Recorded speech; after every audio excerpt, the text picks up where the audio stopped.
لیکن ایک پیغام میں میلاد کا دینا چاہتا ہوں۔ ربیع الاول کو ربیع الاول کیوں کہا جاتا ہے؟ ربیع الاول کے معنی بہار والا مہینہ۔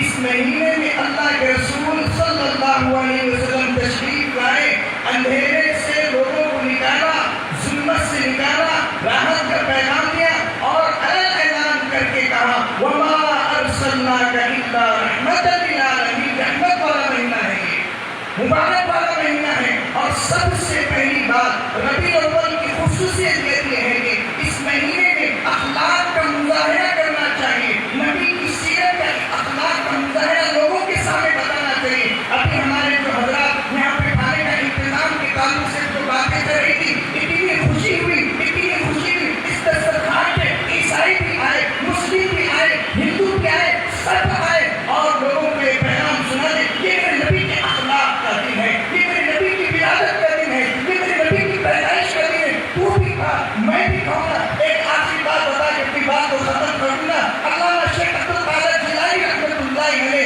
جتنے بھی اولیاء کرام آئے، آپ نے سنا ہے کہ خواجہ معین الدین چشتی رحمۃ اللہ علیہ کا لنگر لگتا تھا۔ ایک شخص نے کہا حضرت آپ کے لنگر کے قریب ایک شخص کھڑا ہوا ہے، حالت گندی ہے، کپڑے ناپاک ہے، لیکن لنگر کے قریب آنے شرماتا ہے، بھوک کی شدت ہے۔ علامہ خواجہ معین الدین چشتی نے کہا اس سے کہو کپڑا گندا ہے لیکن حضرت کا دل گندا نہیں ہے، حضرت کا دسترخوان گندا نہیں ہے۔ وہ شرماتا رہا، آخرکار حضرت کا خادم جا کے عاجزانہ طور پہ کہنے لگا پلیز آپ آ جائیں، حضرت انتظار کر رہے ہیں۔ وہ بیچارہ معصومیت کے ساتھ بلکہ جو نالی صاف کرنے والا گندگی میں نکلا ہوا تھا حضرت کے قریب آیا، حضرت نے کہا ہاتھ دھو لیجیے اور اپنے خادم سے کہا ایک پلیٹ کھانا لاؤ، ایک پلیٹ کھانا لاؤ۔